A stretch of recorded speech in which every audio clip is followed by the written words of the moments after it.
अस्सलाम वालेकुम वरहमतुल्लाहि वबरकातुहू। दोस्तों, आउं आहियां DSN अब्बासी। किताब आहे चंड विसामी वियो, कहाणियूं, लेखक अमर जलील। छापो पहिरियों मार्च 2009 ईस्वी, छापो ॿियों जनवरी 2011 ईस्वी, छापो टियों 2014 ईस्वी। छपाईंदड़ काछो पब्लिकेशन, कराची, सिंध। किस्त 16। कहाणी लाश। डॉक्टर एपरेटस समेत छोकिरीअ जे लाश ते झुकियल हो। मूं ॾांहुं ॾिसंदे चयाईं, छोकिरीअ जे जिस्म में अञा साहु आहे, उन करे खेसि लाश नथो चई सघिजे। मूं आराम कुर्सीअ जे पुश्त तां कंधु खणी डॉक्टर ॾांहुं निहारियो। डॉक्टर ॿिनि नर्सुनि जी मदद सां छोकिरीअ खे होश में आणण जी कोशिशि करे रहियो हो। मूं उथण गवारा न कयो। मां थकल हुयुसि, बेहद थकल। मां उन वक़्तु पासे वारे ॻोठ में थियल खून जी जाचा करे मोटियो हुयुसि। नौजवान जो क़त्लु पंहिंजी जाइ ते हिकु राज़ हो। कातिल नौजवान खे कुहाड़ीअ सां मारे संदसि ॿई अखियूं चाकूअ जे तेज़ नोक सां कढी छॾियूं हुयूं।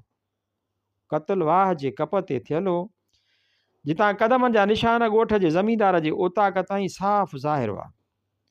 वारदात खां हिकु ॾींहुं अॻु ज़मींदार शहर वियल हो, पर तंहिं हूंदे बि न ॼाण छो मुंहिंजो शक ज़मींदार में पुख़्तो थींदो वियो। मूं शायदि जमा करणु शुरू कया, शायदि हारी नारी हुआ, उन करे ज़मींदार जे ॾोह जी पर्दापोशी करे रहिया हुआ। मुफ़लिसीअ जा मारियल ऐं कहर जा कंबायल ज़ुबान खोलण खां कीॿाए रहिया हुआ।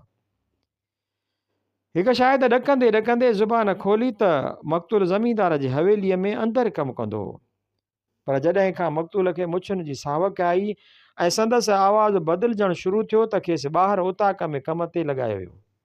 ऐं अॼु सुबुह जो सवेल उहो नौजवान वाह जे कप ते क़त्लु थी चुको हो। जांच कंदे ऐं बयानु कलमबंद कराईंदे सांझी थी वई। ऐं पोइ जॾहिं पुलिस स्टेशन ते मस पहुतुसि त हिकु पुराणे मंदर जे खूह मां कंहिं नौजवान छोकिरीअ जी लाश मिलण जी ख़बर मिलियमि। छोकिरी ज़िंदा हुई ऐं हींअर डॉक्टर खेसि होश में आणण जी कोशिशि करे रहियो हो।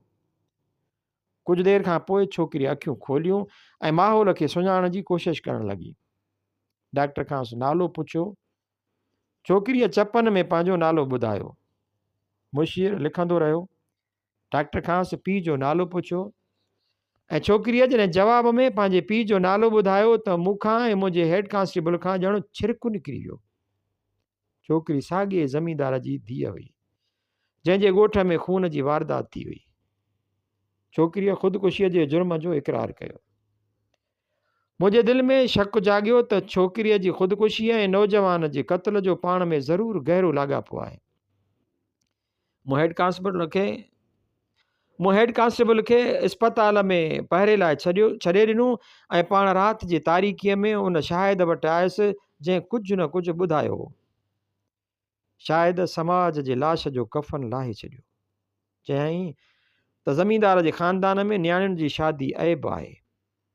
कुंवारियुनि छोकिरियुनि खे चइनि भितियुनि में बंदि करण खे वॾ माणपाई ऐं बरतरीअ जो नादिर नमूनो सम्झनि था।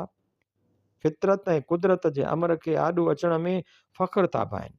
ऐं नतीजे में नौजवान मक़तूल जो लाश साॻी इस्पताल में पोस्टमार्टम लाइ मोकिलियो वियो, जिते छोकिरी ज़ेरे इलाज हुई। शक यकीन में बदिलजी वियो ऐं मां ज़मींदार खे गिरफ़्तार करण खां सवाइ रही न सघियुसि। 1961 ईस्वी।